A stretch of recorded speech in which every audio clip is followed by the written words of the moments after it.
So welcome everyone. Thank you for coming to today's seminar given by Katy Vigurs.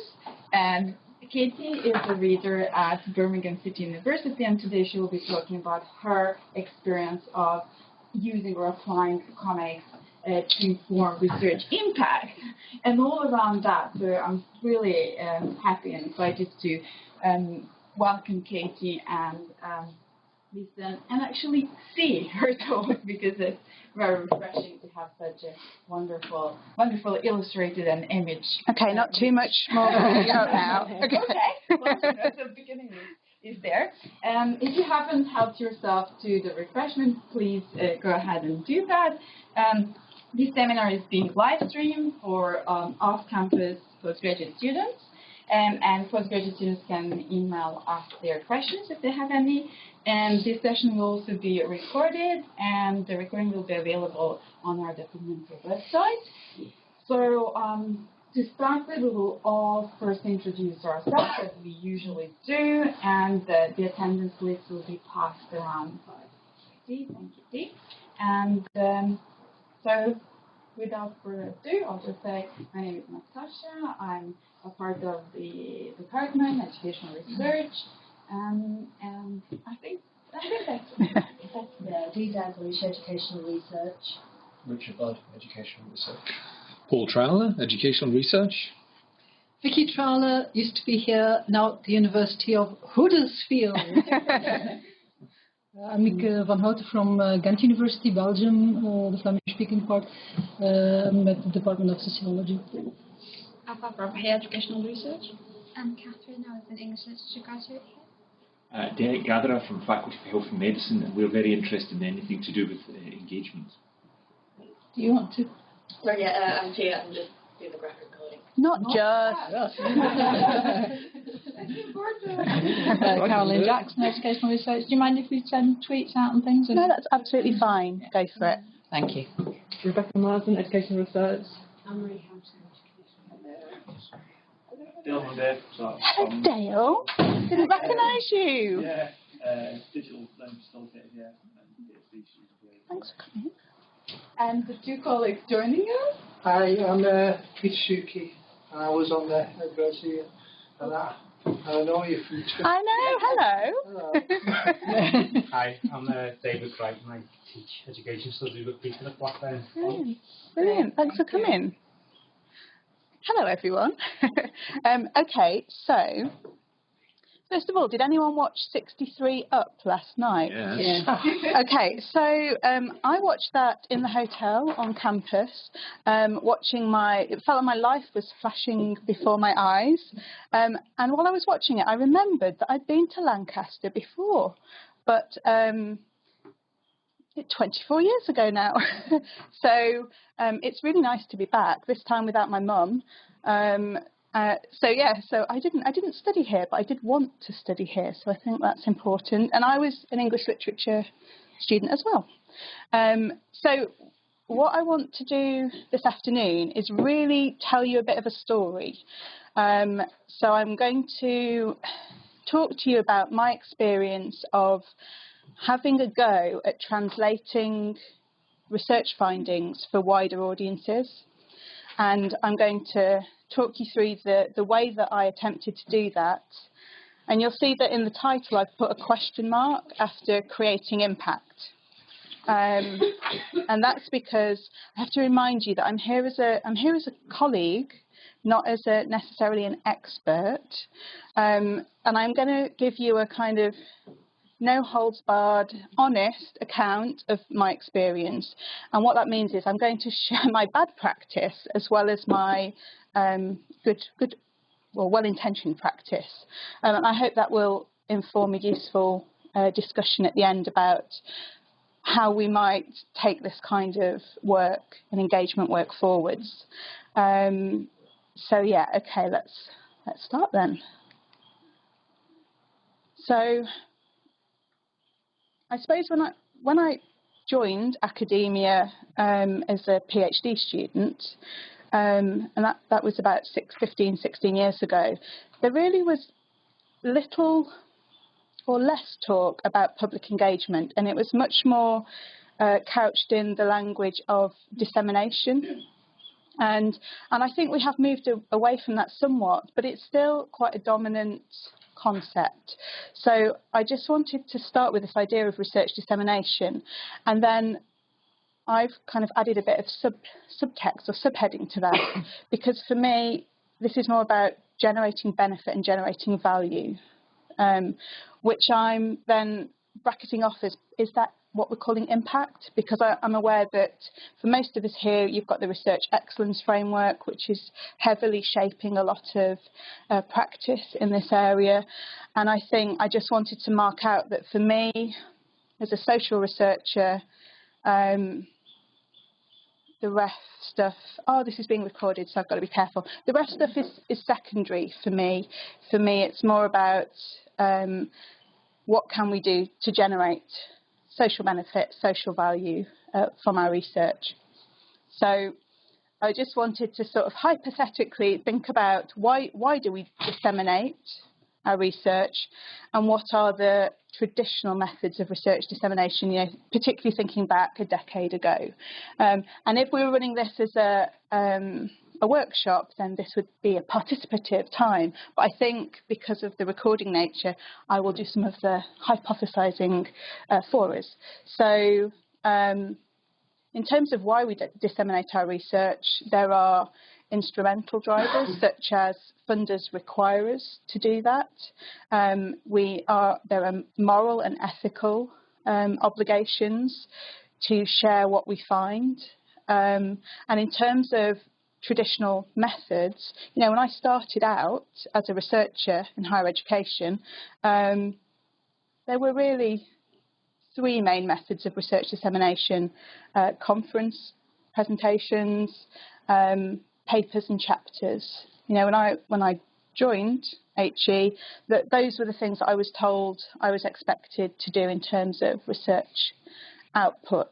But I think the environment has shifted and is changing, and I think, given that most of us in this room will be practicing in education and in social research more generally, then I think there is a call for us to diversify how we engage people, how we disseminate, and how we try to create impact. So I want you, if this is okay with you, I want you to think about your research whilst I'm talking. Now, I know we do have people in the room who are already practicing with more creative visual methods of research engagement. So I'm not making any assumptions here, but I want you to kind of hold one of your pieces of research at the front of your mind as I'm talking. So it could be one that's just finished, one that's about to start, one from longer ago. But I want you to think about what the key findings of that research were, and then start thinking about who the audiences for that research should be or should have been, you know, who really needed to be interested in that research. And I encourage you to think about the different sorts of audiences. And the reason I mention this is because I wasn't thinking about this when I had a go at turning a piece of research into a comic. Richard, could you hold up the comic just so people... So one of the things I wanted to do when putting this presentation together was thinking about what I would do differently next time. And I'm involved in a project at the moment where we've built in a visual engagement method from proposal rather than from when a project's finished. So we've been thinking about audience from the beginning on this current project, but I didn't do it with this one. So to sort of set the context before I tell you my story, I wanted to highlight that I'm not claiming that I'm the only person in education to have done this. You know, that is not true, and that's not what I'm trying to say.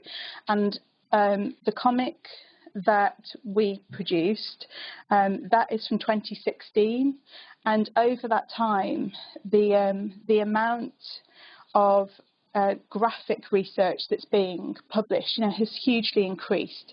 So this is a rich, fertile ground. And I wanted to show you some examples, some very recent ones. So you've got your colleague here, Imogen Tyler, who was supported, I think, by the Sociological Review to turn her essay about Goffman into a graphic essay. So Imogen worked with Charlotte Bailey, the artist, to turn her work into a graphic essay.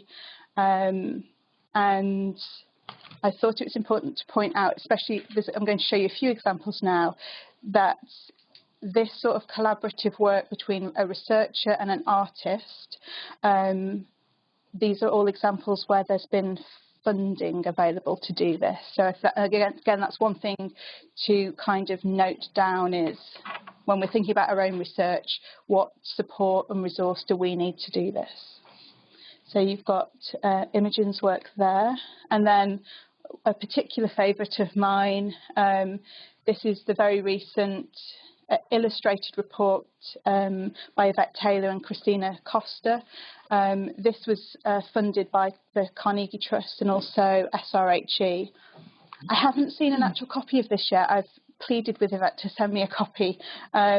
But if any of you are going to the Gender and Education Conference, she's taking a whole lot there. So get your hands on. They're limited edition, and she's not doing another print run. But if I just, so they have completed a research project around estranged students in further and higher education. And again, they have a written report, but they have turned it into, I love these illustrations. And actually a distinction to make is, so Imogen's work, Imogen Tyler's work, was a more theoretical theoretical piece that's been interpreted. What Yvette and Christina have done is they've illustrated student participants' data with illustrations to sort of illustrate the experience of being an estranged student in education. And so their themes, through their report, they have different illustrations accompanied by quite powerful quotations. And here, I love the one at the bottom, the sort of rabbit hole. And again, I guess another thing to think about is where there's a written report and then an illustrated version, are they separate things? Do they need to be read together? These are all things that I've learned to think about through my own experience. And then I wanted to show you this example. I don't know if you followed the LSE Impact blog. So a couple of weeks ago, they had a piece on there written by Gemma Sau, who produced this illustrated report with in collaboration with an artist, and as well as showing excerpts of the illustrations, she also presented that she thinks there's 4 reasons why it's useful to graphically illustrate your research, which I've noted up there, and she has some interesting things to say under those things. But I thought, again, this might be something we want to pick up in the discussion, because I certainly relate to the first 2. So the creating ethical public representations of your research. So that idea of challenging dominant narratives. In our case, or in my case, what it is to be a higher education student and a graduating higher education student. And also making your research more democratic, more inclusive, that idea of translating for wider audiences. With the research comic I've produced, I haven't used it yet to teach students in engaging in innovative ways, although I think that's possible. And the 4th one about releasing your inner creativity, when I first read that, I thought, well, no. But actually, I'm trying to shift how I think about creativity. So I would have always said, if you'd have asked me a few years ago, are you creative? I would have said, no, not at all. And and I say that because I don't think I'm not very good at drawing or interpreting things visually. But what I've realised now is I can do that, but I have to do it with other people. And there's a whole, there's a new language to learn, there's new practices to learn. So again, I'd be interested in talking more about that, but I don't think that was a straightforward one. And then I wanted, so I've shown you some examples of researchers starting to work with artists to translate their research findings. And I also wanted to mention researchers who are developing as artists themselves. So I wanted to give the example of Kate Thomas, who's a colleague of mine at BCU. And Kate, I don't think she'd mind me saying this, but she started her journey when she was on the training to be a research supervisor. And so any of you who've done that, usually there's an assessment or a piece of writing you have to do at the end to show what you've learned about how to be a good supervisor. And what Kate decided to do was to produce it as a graphic essay based on reflections of what she learned through being supervised as a PhD student. And so that towards practice illustration at the top, that was one of her first attempts at illustrating and critically reflecting on experience. And then and from there, she's taking it in all sorts of directions. So I've just shown you an example of, I guess it's sort of in the form of a research poster, but it's very much a graphic essay. And I think that one that I've shown in full there is around her brilliant career, and where she uses illustrations to unpick concepts such as the glass ceiling, the glass escalator, and the glass cliff. And what Kate then went on to do was she exhibited that at academic conferences that were run in museums and art galleries. So she actually had them in an exhibition space. And she's taken it on tour. So I don't know if she's been to Lancaster, but she's been all over the country. So again, this idea of how do we disseminate, where do we disseminate, I think there is room for us to break out of some of the conventions and the genres that we are used to as academics, as researchers. And then I just wanted to give a nod to my colleague Alka Groppelwegner, who's based at Staffordshire University. I really credit Alka with the development of my graphic imagination for research. So if you're not familiar with Alka's work, she has a brilliant blog called Tactile Academia, and she focuses on making visible some of the academic conventions. She particularly focuses her work for undergraduate students, particularly from the creative sectors. But Alka and I mean, it was Alka's work, I was really just there as an assistant, but Alka and I have run these sociological board game workshops, which have had a lot of interest. And Alka is, I'm sure if you wanted her to come up and run a session here on that, she'd be very happy to do that. But again, it's another way of making visual the findings of the research and how you can apply the research findings differently. So I just wanted to show an example of Nicola Harding, who's, in fact, she's based at Lancaster now, isn't she? So Nicola came on one of our workshops, and this is what she designed during the workshop. So this is about, largely about penal reform, but about women's experiences. And I thought her visualization here was brilliant, because once you get stuck, it's an incredibly frustrating game to play, the one that she's designed. But the idea is that this will be played by professionals who work in the criminal justice system, and to actually get them to feel the experience of being caught, and it being so random's probably not the right word, but you have to throw a 6 to get out of this wheel that you're on. So again, it's just another example of how you can connect, I guess, policymakers, practitioners, maybe an emotional level as well as an intellectual level on some of these things.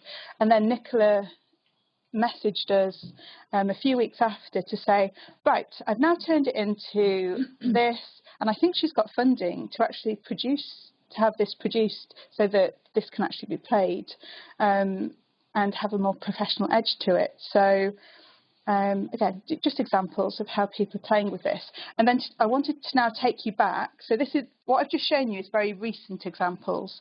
And then I wanted to take you back to sort of 2014-15, which is where I was at before the comic was produced. And I think it's fair to say that there was less information, particularly in education, around graphically illustrating research. But those of you that know of me will know that I've used social media for academic purposes for a long time.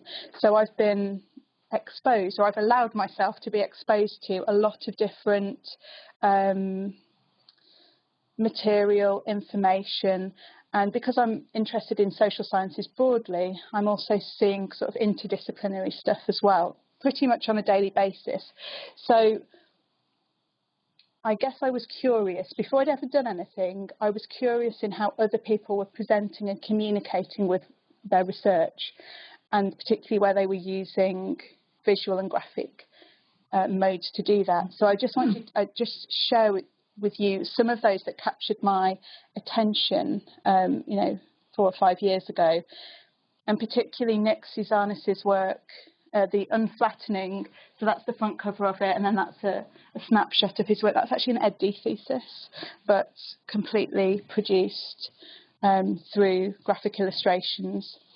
And so there was, even though I hadn't connected it to my research, there was something firing away in my mind. And then what I wanted to do was just talk you through what actually happened, warts and all. So I wanted to tell you how I went from a fairly traditional funded piece of research to having a box of those 300 to 500 comics delivered to my office a few years ago. And I think it was on the poster, the link to the comic, but the comic itself is freely downloadable. It's hosted on the SRHE website. So please feel free to have a look at that later as well. Okay, so as I said earlier, I did this, I think, in what I would call a back to front way. So in 2014, myself and some colleagues at the University of Manchester were commissioned to do a fairly small scale piece of research for £10,000 that was about looking at the differences in the the student finance system and the shift from the lower fees that students paid in England and then those that paid the higher fees. So it was a comparative qualitative study that ended up with a fairly dense written report. And so I just wanted to show you the main conclusions of the study, that that's what they looked like, a couple of paragraphs summing up.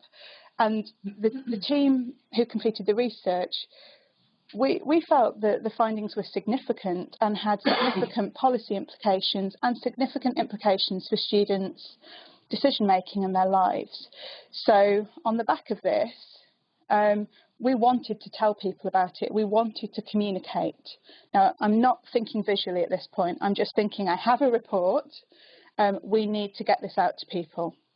So what we did was we printed out lots of copies and we sent it to policymakers, MPs, journalists, so Times Higher, Guardian, Times, kept a record. And I thought, somebody will pick this up because it's in the news anyway about student finance. And I had zero response. Now, other people would say, yeah, come on, Katie, that was very naive to expect that. But it was quite gutting, to be honest. And so I guess what I'm saying is, for the comic, the story that I'm going to tell you about the comic it comes from a place of anger and frustration rather than well-planned, rationally thought out. So again, I'm not saying that's a great way to do it, but that is honestly how it came about. And so in terms of, if I take back the beginning of the presentation, thinking about the traditional methods, that was relatively easy to do from that report. So we quite quickly were able to produce a couple of different chapters for different edited collections, and we have 2 papers under review at the moment. But again, when you think about audience, and so who are you communicating with, we're talking, about a very important audience, obviously, but a narrow audience. When we think about publics and audiences, then this is just, I'm only affecting one here and a very small subsection of that. So the project title was Greater Expectations of Graduate Futures, and I've just illustrated how we had to go through these more traditional methods of communication with relatively little impact. So what else made me, apart from my anger and frustration, what else made me consider other outputs? Well, I've already told you about, I was engaging with this more creative visual material, almost as a sort of academic hobby, but I hadn't done anything myself. And then when we were thinking about the students' words, or the graduating students' words, the data that we'd got, if you have a look at some of those, like that bottom one, the debt just hangs there like a black cloud. It is very, it's very graphic, it's very visual. So again, even though I had 0 experience, I felt there was potential there to do something beyond writing a report and writing chapters. And really so I'm going to show you some stills from my Twitter feed during the time as well. So I guess the question I was asking myself was, we'd sent out that, you can see the report in the background, we'd sent out that report, would there be any difference if we contacted all of those people again, but with a visual output? I have to wait till the end to find out. So now I just want to tell you a bit about the process. So this is a few years ago. So REF 2021 was in universities' minds, and particularly around the notion of impact. Although I think it's fair to say, particularly the type of institution I was working at the time, it didn't really know what that meant. I think we've moved on a lot since then. So they had institutional funding, and if you could put in something that you could tie to the REF, you were likely to get funding. And I just thought, right, this is my opportunity. I don't really know how I'm going to phrase it, but I'm going to have a go at getting some funding. So I couched this proposal I wrote as contributing to an impact strategy for a project that was already completed. And I wanted to share with you, although I always feel embarrassed about sharing this, these are actual words I put in the proposal. I said, I want to commission a student illustrator to create 4 visual vignettes. Then I realised people might not know what they meant. I wasn't sure I knew what it meant, so I said, like grown-up comic strips, based upon the findings from a Graduate Futures project to tell the story of the findings in a more human, succinct and accessible way. And that underlined bit, that's the bit that was important to me, which I'm saying will aid wider public engagement with the research. So that's what I proposed. And then there was a costings, a budget had to be submitted with the proposal. I had no idea I don't know how much a student illustrator costs, so I just guessed. I just thought there was a maximum of £5,000 you could apply for. I went low. I've learned that you don't do that since then, but I went low, and so I put in £1,500 and an additional £300 for printing, and it really was like a guess. But at least it was successful, so at least I had some money to play with as well. So then what happened was I knew that I'd got some resource, and then this is where Alka, my colleague at Staffordshire University, comes back into the story. So I ring Alka in a panic and say, they've awarded me the money. I don't know how to go about doing this. How do you get a student illustrator on board? And Alka just said, calm down. I'll introduce you to my colleague Gareth. Gareth runs the cartoon and comic arts BA. Talk to him. He might be.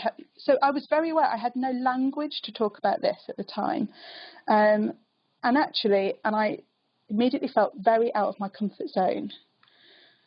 So Alka, very much now like an academic interdisciplinary matchmaker, has introduced me to Gareth, and he says, very relaxed, just come along and meet my 30 final year comic art students.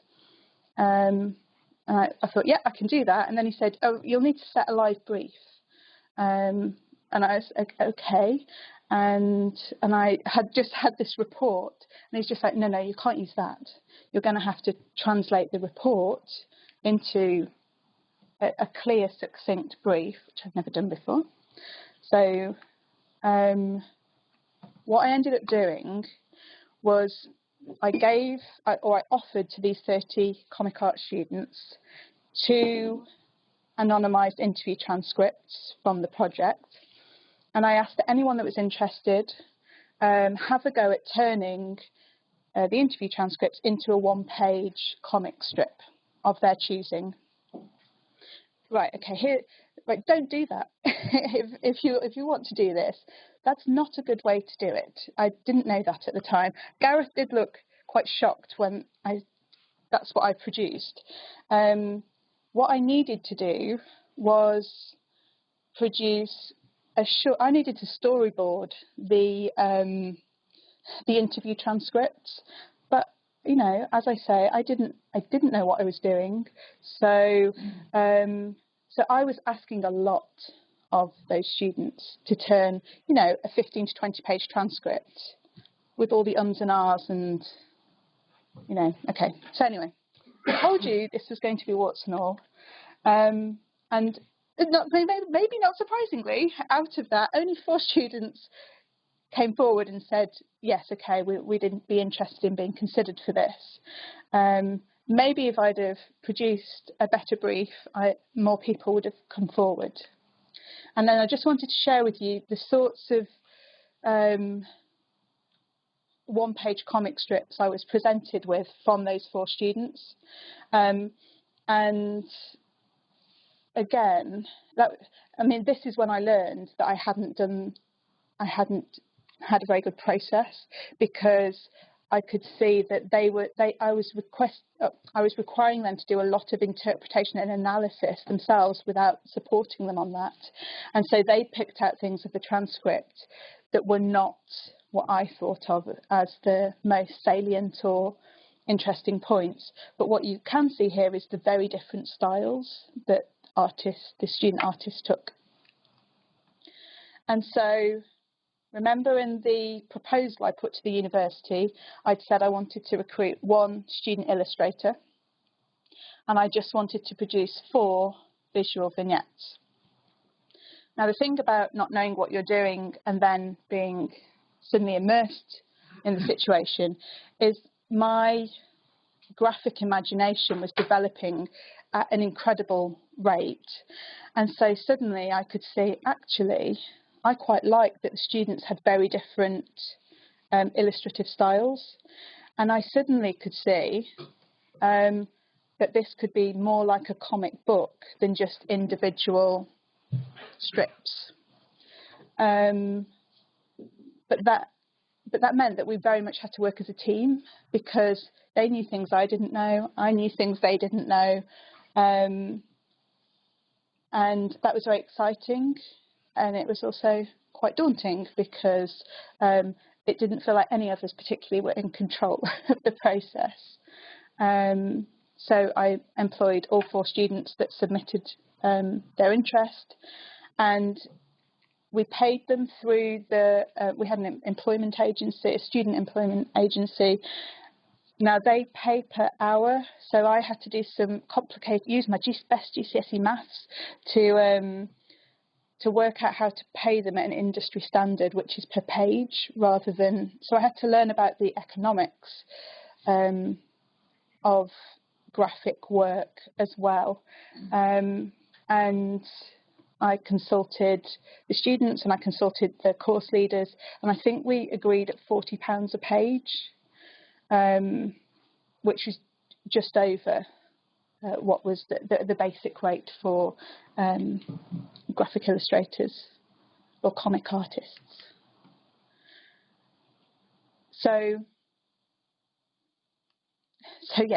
I learned very quickly, okay, so we've got the 4 artists on board, brilliant, but now, because I hadn't done any storyboarding, that now had to be done really quickly, and I realised that I had to do that, but that was asking too much of the students who were in their final year also producing their portfolios for assessment. So again, what I'd imagined as a kind of commissioning process where I would basically hand over, let them do it, and then I'll see the finished article, that's not what happened. So we very much worked like a team. I met them on a regular basis as a group and also as individuals. I had not costed for that, but I knew, well, I felt an obligation to do it.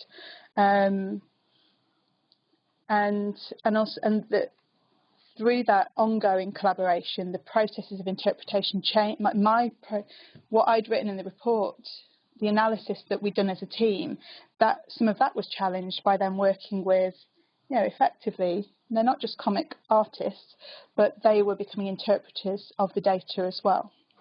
So again, I probably should have thought about that, but I hadn't. And then I just wanted to show you examples. So even though the comic, they end up using technology to produce those images, they actually hand draw everything. So when I was coming into work over sort of a 4 to 5 month period, in my pigeonhole would be sheafs of paper with, it was actually brilliant, because I thought they captured some of the anxiety and the stress that the student participants in the research shared with us. The student artists, I thought, were able to translate really effectively. And of course, that's when it dawned on me as well that I've employed final year graduating students who are the same demographic as the participants. So that was something I had to negotiate as well, because a lot of them were saying, it is like this, and it is awful, and it is difficult juggling these jobs with this. So again, there had to be an aspect of care to the artists as students themselves. And then the other thing I mentioned about my use of social media and Twitter as an academic. I decided to tweet the process of producing the comic, and to encourage, to encourage the students themselves, the artists, to share it, so that we were building up a bit of a community around it. And also, this is probably the first time I started thinking about audience. Again, I said very back to front way of doing it, but it was at this point that I think we started creating an audience for the project before the comics had even been produced. And then the point here, again, I had allowed 4 months. It took more like 6, probably a little bit longer than 6. And in fact, the main artist, student artist, he wanted to pull out at the sort of 4 or 5 month mark because of the pressures of his other workload. And I think if I'd have been maybe a traditional client, not based in HE myself, not being student facing, I probably would have just said, okay, that's annoying, but fine. And I just thought, no, okay, so do you want to drop out, or is there anything we can do? And he just said, I just need more time. Totally fine, but it was that idea that the deadlines had to be flexible, the support had to be flexible. And it was really important to me to remember that, they were not professional artists. No, they're very talented, but they were still students. They were still learning, and I was still learning. And I think if you think back to Imogen's graphic essay, Gemma Sow's essay, they employed professional graphic illustrators. So again, there's a continuum of who you're working. Are you working just with yourself as the artist, students as artists, professionals as artists? And then I just wanted to share with you some of the double-page spreads from the comic. So this was one of the artists. So in negotiation as a team, we decided what might work well was to have 8 almost like student case studies, student participant portraits, so that the reader would see those first, engage with the student's experience of student finance and graduate decision making, and then the end of the report would be more about the overarching themes and implications. But again, that was, not something I'd considered when this was just an idea. So there we've got Tyra. I particularly like that bottom frame with the big lone monster that's shackled to her. I've shared this with people who are more in the professional comic arts world, and they've since fed back to me there's too much text on the thing, which I think you can see that. But again, we all learned a lot. The students, they didn't, because I gave them so much text, they felt an obligation to keep the text in there, and they maybe didn't have the confidence to say that picture can speak for itself. So again, there's learning that occurred there as well about how best to communicate. And then there's a different student artist, very different style, presenting Dan's experience. And then this is from the latter half of the comic, which is more trying to bring the themes or unpick the themes.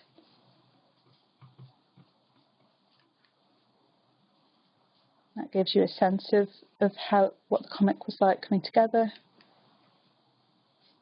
So when that box of comics arrived on my desk, I also asked that we have a really high quality PDF that we could share freely at no cost.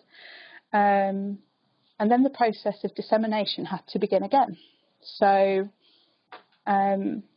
because we had this high quality PDF on the SRHE's website, we were able to have a bit of a Twitter campaign sharing that. And I think last time I asked for some analytics from SRHE, and they said the report had been downloaded something like 200 times, and the comic over 1,000. So again, it gives you a sense of what that doesn't tell us is who was downloading it, but I would argue that engagement was higher with the comic than with the report itself. And then as well as I'll tell you that in a minute. So this is, my Twitter profile doesn't look like this now, but this is what it did look like. And what I decided was, as well as using Twitter as a mechanism for sharing the comic and the process of producing the comic, I also wanted to tie my biography to the comic as well. So I did that by adding as my visual header a picture of the comics. I put, you're allowed a web link in your profile as well. So I made the web link, not my institutional website, but the comic on the SRHE website. So again, some of this is about thinking beyond the graphic output itself to the audience or some of the audiences and how you might reach them. Again, I would say that my experience of this project, I was very limited in who I actually managed to get it out to, but I certainly was able to engage more people with the ideas through the comic than I was through the report itself. And then here's just some screenshots of different researchers and academics receiving hard copies of the comic and then sharing with their followers about it. And actually, I mean, this is not going to be part of a REF impact case study, but if it was, then all of this counts as part of that evidential base for maybe not at this point not impact, but engagement for sure. Okay, so this is the point where I need to tell you about. So now I've got all these comics. So I now get out that list of policymakers, politicians, journalists, and I write to them all again, but instead of sending the report, this time I send the comic. And I had, not everybody got back to me, but I had a lot of emails back saying how interesting it was, and could they have more copies to share with other people that they work with.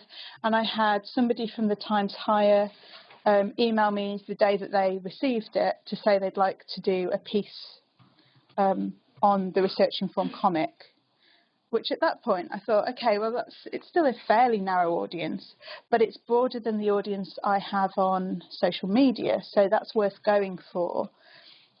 So that was me preparing all my notes for having this telephone interview with Times Higher. And what was slightly disappointing was what the Times Higher was really interested in was not the research findings, but the medium of comics for disseminating research. So again, it's a partial win, it's not a win, because the reason for doing it was making the research accessible and, engaging a wider audience. I don't think that we managed to do that with the comic, unfortunately.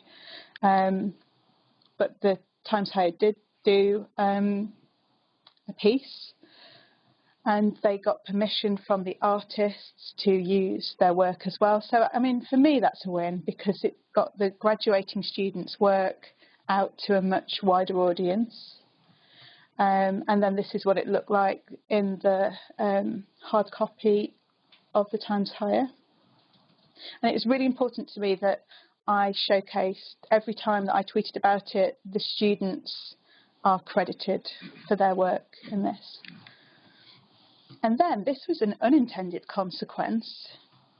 So I hadn't thought about contacting my local paper where the university that I was then employed at was based. And I don't know how this happened, but after the Times Higher ran their piece, the Stoke-on-Trent, or the Staffordshire Sentinel, then got in touch to say they wanted to do a piece as well. So again, and I was thinking, yeah, actually, why wouldn't, the university that worked at, Staffordshire University, has a lot of local students. Why shouldn't they be interested in this? This is a great way to get it out, but again, this was unintended.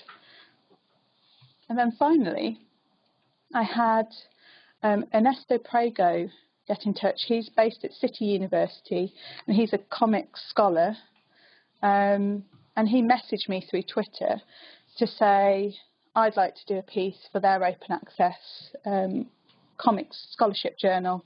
And it would basically be an interview between me and him, and then he would write a more conceptual piece around it as well.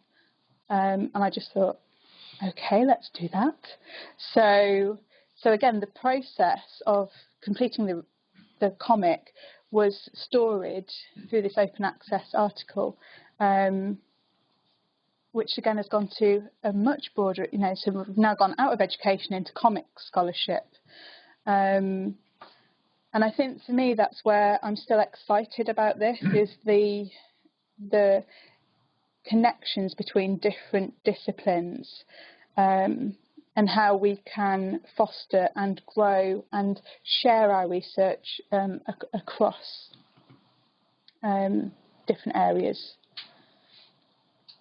And then, right, this is very busy, but I wanted to share this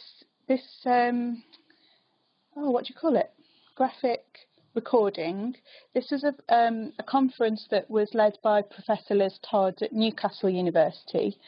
And again, they had this critical conference around the use of graphic art and research. So again, this is worth spending some time looking at. But the reason I wanted to share it with you is because in this top left-hand corner, it talks about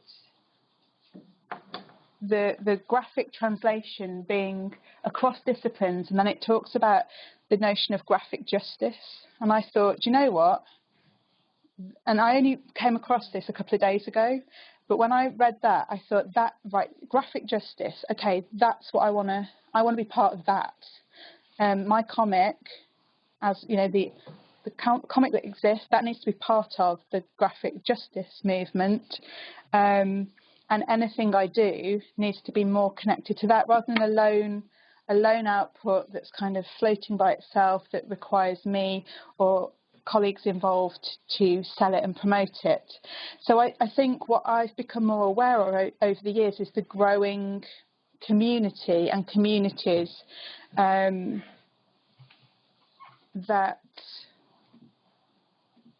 I think are necessary, actually, for this to have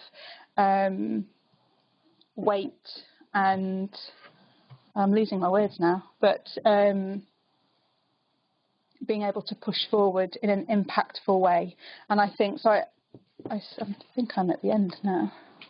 I just had a couple of images from Lucy Wright, who writes about artistic research, and I wanted to share this because I related to you sweat a lot and it's rather difficult and not very elegant, but you keep doing it consistently and coherently and you will get through. And I think that idea for me, I felt like the journey I've shared with you was very sweaty and it was very difficult, but I think I've learned how to do things more consistently and coherently through the process, and I'm interested in joining a community of people who do this so that there is better sharing, better communication and better links to impact. And then I love this illustration. But she says, in the boat, research practice requires collective interaction and commitment in a long-term give-and-take situation, and that's something that this process has made me very much relate to. And then I suppose I just wanted to end it by putting it back to you and your research. So we've talked about identifying what the headlines of your research are, trying to identify audiences and a range of publics who you might want to engage. Don't be like me, try and do that from the beginning. And then the key thing, I think, to think about, once you know what your headlines are and you know who your audiences should be, it's then selecting the method of engagement that fit those audiences. So I really didn't think about that. The reason it's a research-informed comic that's been produced is because I was introduced to Gareth, who ran a comic arts course. Alka could have very easily introduced me to an illustration bachelor's or animation. So I was not active in the decision making, and in the future I'd like to be. Although I do think the comic mode worked well, but I told you I wasn't thinking about audience. Is that the best way to engage policymakers and MP, or maybe some MPs, but probably not, actually. So that's something I'd like to spend more time thinking about in the future. Thinking about timing as well. Again, I didn't do this. I was running to my own timescale and the student artist timescales, but thinking about when would be an optimum time to share your findings in a range of different formats. And finally, and I think this is really important, what are the resources and support you need to be able to practice this kind of work? Because I think, as I've very inelegantly communicated to you, I did this in a very roundabout fashion, feeling my way, learning as I went. And I did draw on resource and support, but I didn't know what I needed to ask. I didn't know who would be useful, and I didn't have some of those connections actually as well. So yeah, I think they're my kind of thinking points to take away, and I think that's where I'll leave it. So thank you very much.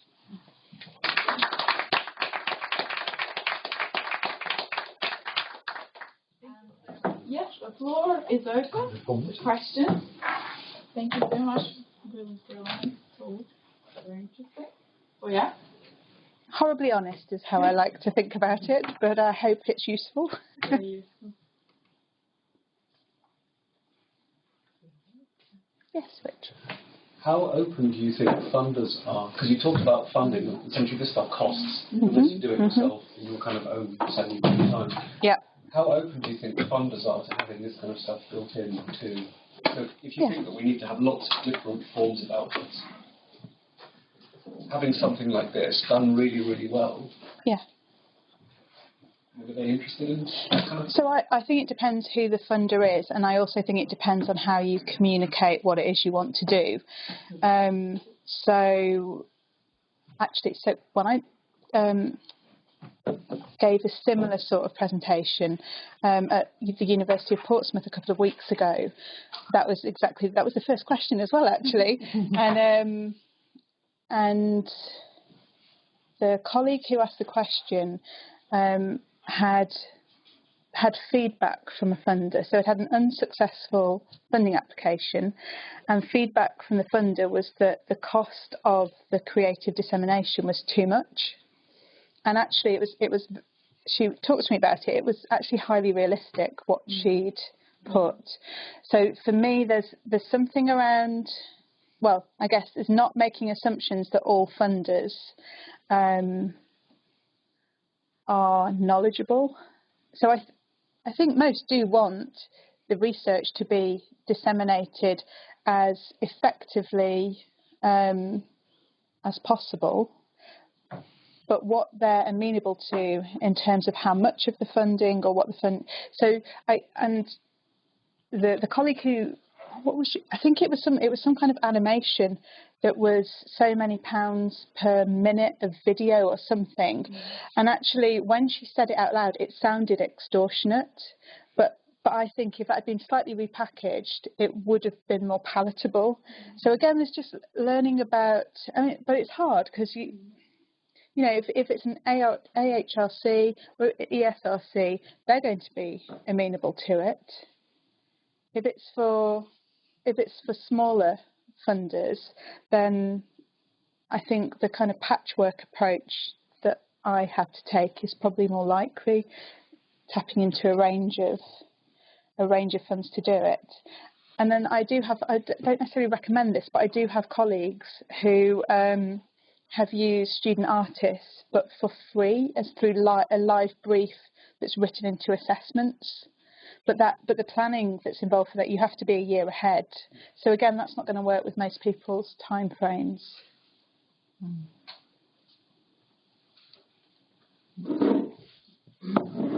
Katy, thanks for that. It was really interesting, and thanks for your kind of really honest portrayal of your journey on that. I've got loads of questions, but I'll just ask one. I mean, you said about thinking about the audience, and maybe that wasn't the ideal thing to target policymakers with, and you know, I agree with that. So who do you think would be the kind of good audience for that kind of... For the comic? Yeah. So, right, if I'd have conceived this really differently, then I would have liked the comic as a kind of provocation to be used with families, students making decisions before they're at university, making decisions. Now, initially, when I showed the university that I was employed at the comic, they were really excited until they read it.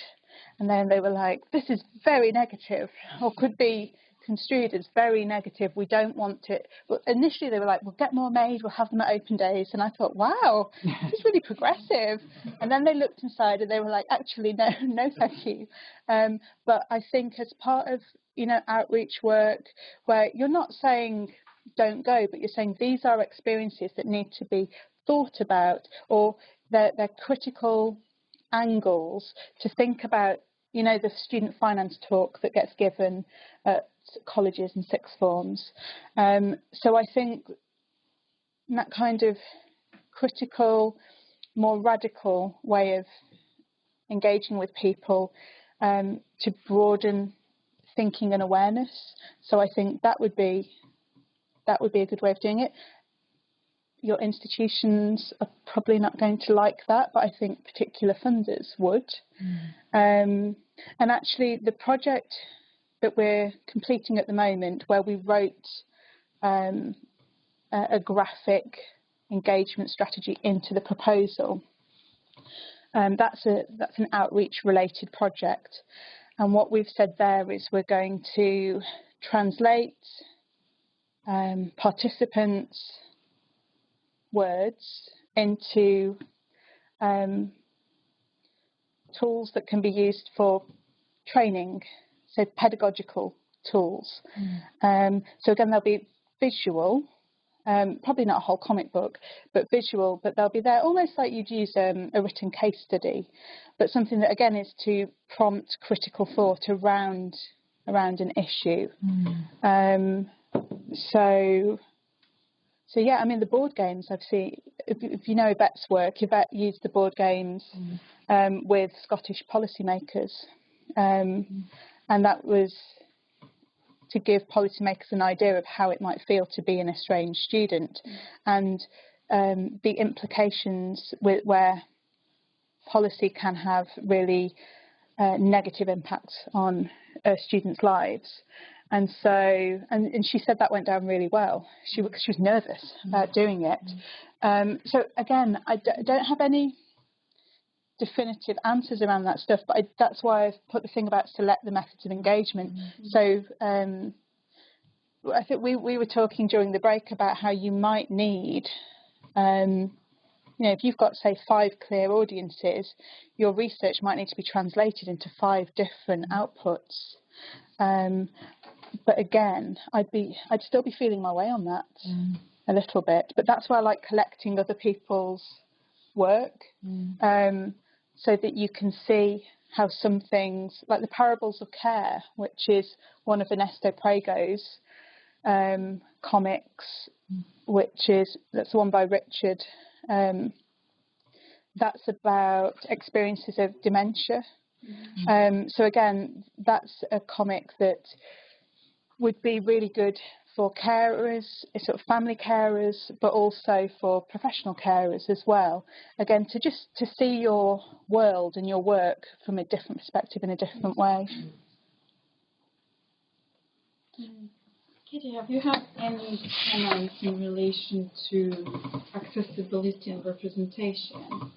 And what I mean by that, have you had any comments in relation to, for example, accessibility when it comes to audiences who are visually impaired? So, is it possible then always to think about providing comic transcripts together with the file? That's one thing, and another thing in relation to representation, so how things are represented, so both the people are represented and things in general. Okay, so I haven't had any comments around the accessibility, but that is a really good point. So again, I'd want to make sure in future that the way that the PDF is put together is readable by whatever they're called, the screen readers. And then the point about representation, that's something I've thought a lot about since the comic was produced. And some of that for me is an ethical issue, which I don't think we handled. Well, I don't think we thought about, actually, if I'm truthful. And if we had thought about it, then we wouldn't have handled it very well. And what I mean is, because the comic was produced in a back-to-front way, when we asked for ethical approval and we were gaining informed consent, we weren't asking student participants if we could turn their transcripts into visual outputs. Now, I would never do that again. And so, but again, you don't know what you don't know. So I think we were able to be ethical in our representations, but if ethics is a continuum, it's not as far along that continuum as I would like it to be. So we made sure that distinguishing, that the students are not recognisable. But in future projects, you'd want to make sure that you're clear about what outputs might be produced, and also allowing people, because they might say yes at the beginning, but allowing them at the end of the process, or to stay in touch with the participants and actually show them how their story is going to be represented, to allow them some say in that. I think for me, moving forwards, that's really, really important, but it's not something that we were able to do. And it's that's quite a big ethical limitation, actually, of the comic as it is. But I think if we think back to what Gemma Sau was saying in the LSE Impact blog, that first point about ethical public representations, and I think what she meant by that was challenging how media might represent people. I think that's something we did try hard to. We didn't know that's exactly what we were doing, but I think looking back, that is something we tried hard to do. And just like you would stratify a research sample, we made sure that we stratified the stories that we shared so that there was representation across a range of different demographics.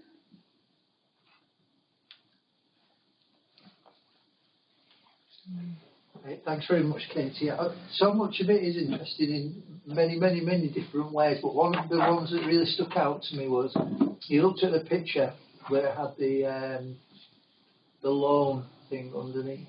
And it's something that I've been doing now, working with artists for different reasons, and it's a real challenge to get to see how different disciplines see the world. I think interdisciplinary is great, but I wondered if you thought doing it, and during the process of it, there was a change in how we see, visual literacies and what it is that we're actually looking at, and how well we become accustomed to. So, like reading the word, we think we're being quite close to the objective world there. But as soon as you have an image, we're now in some kind of subjective space. But was there a change in how you saw it and how, like, the conversation with the artists had gone over the time? Yeah. So right. That's really it's complex, but that's a really important and interesting point. I'm just trying to think about how to respond to it. So I think I mentioned that when I first met the artist, that's when I realised how complex this process of interpretation was going to be, and how I hadn't planned well for that. And it raises all sorts of questions about analysis and all sorts of things. So again, I think in future projects, I would be interested in involving the people who are going to be illustrating in the analysis process as well, which again is very difficult when you do participative research anyway, but I think that's something I'd be interested in exploring. But I think for me, it was what I was trying to do was to bring alive the experiences of the students. That I felt that, as somebody who's done a lot of qualitative research, when you're presenting and communicating, you try to choose quotations that do that. But I think when I was working with the student artists, again, this is only my impression, but I thought some of their interpretations were much more powerful than the quotations alone. Although the way that the comic's produced, you've actually got direct quotations with an image. So I think I'd be interested in having a look at examples where there aren't the direct quotations, where it is more a visual story that's being communicated. But again, I had a colleague that I've just left the University of Derby, and I had a colleague there who just couldn't get on with it at all. But she's just like, I hate comics, and I don't enjoy looking at them. I'm not going to get any information or feelings out of this. So I think that was interesting to me as well, that just because you've had a go at a different version of a research output doesn't mean it's going to connect or engage with everyone. I haven't answered the visual literacy question because I don't know how to do it. I think you have, for me anyway, in terms of how do we, I suppose, when we're looking at things, what are we looking at, and how do we start to put things together? Oh, this generally means this. I mean, we're really comfortable, aren't we? Yeah.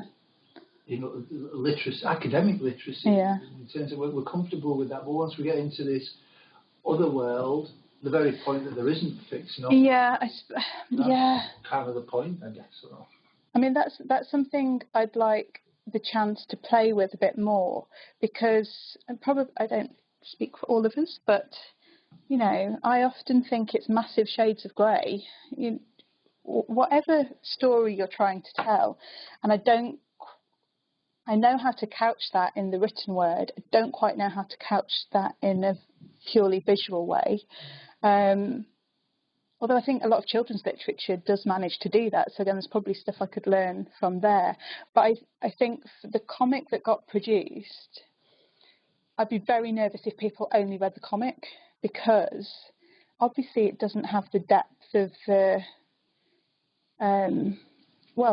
data and also the intellectual side of it as well.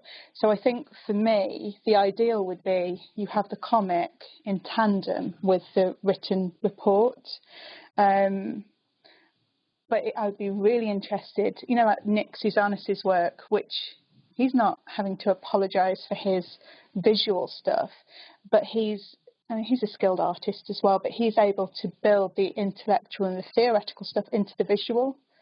I'm a long way off being able to do that, but I'm glad there are a range of examples out there that kind of stretches and shows the possibilities.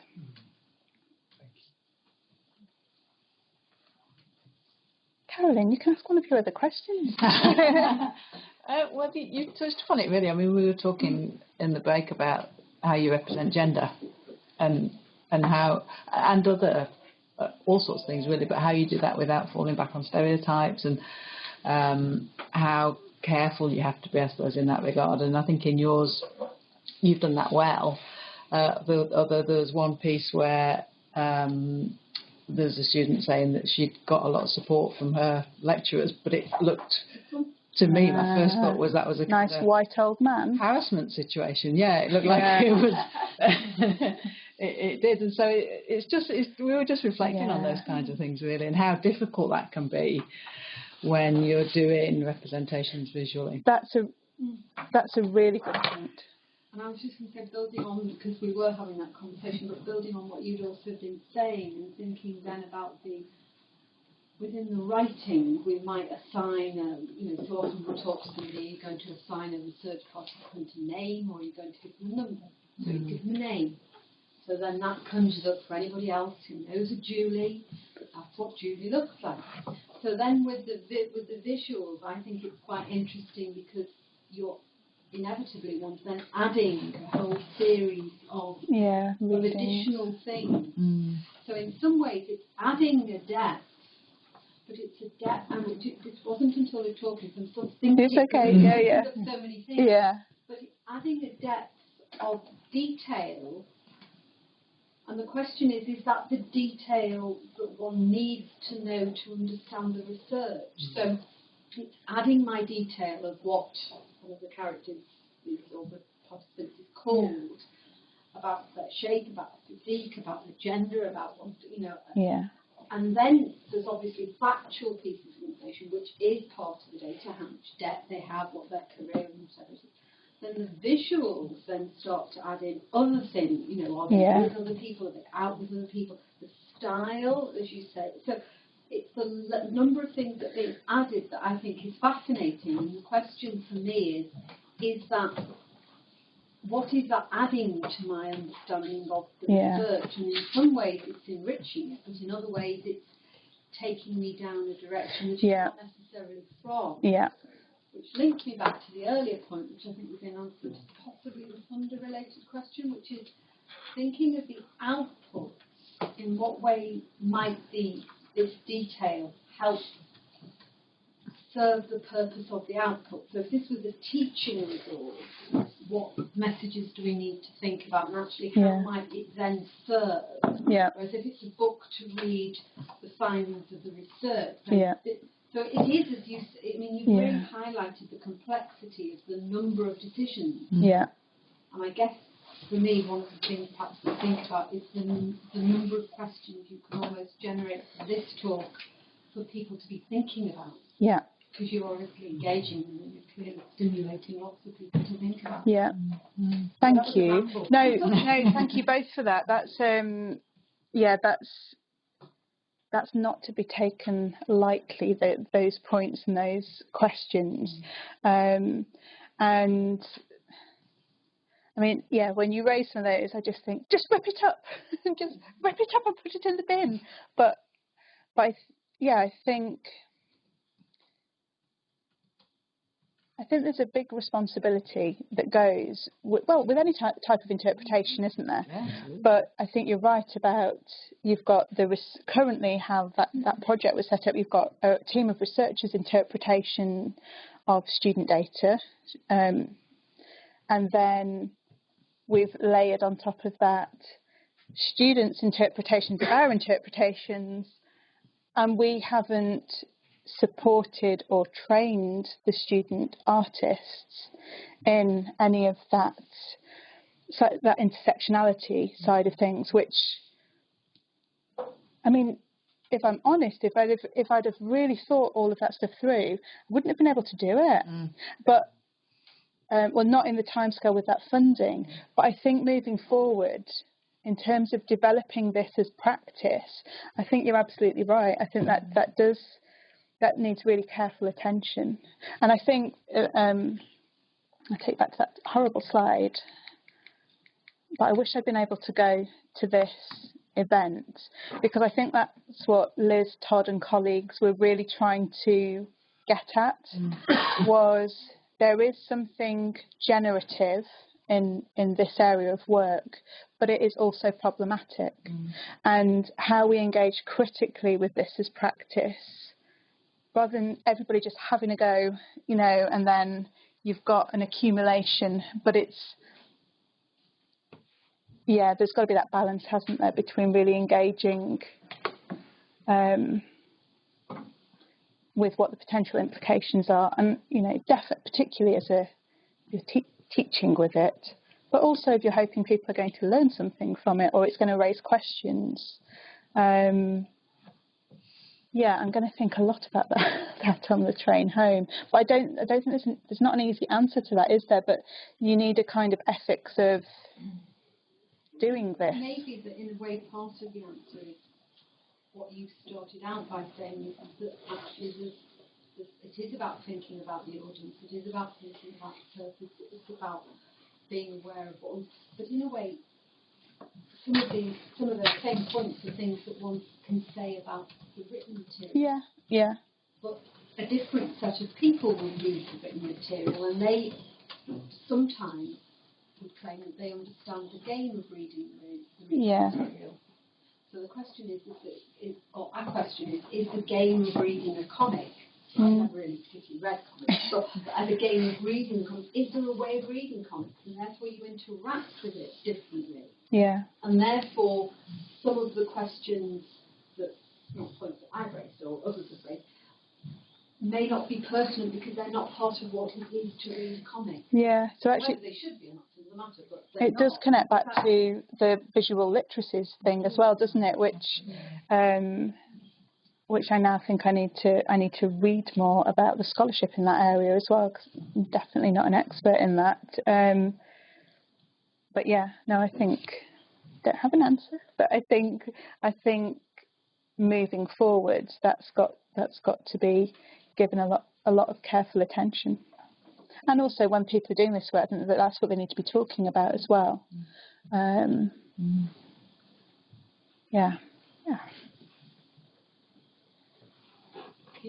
thank you very much. Welcome.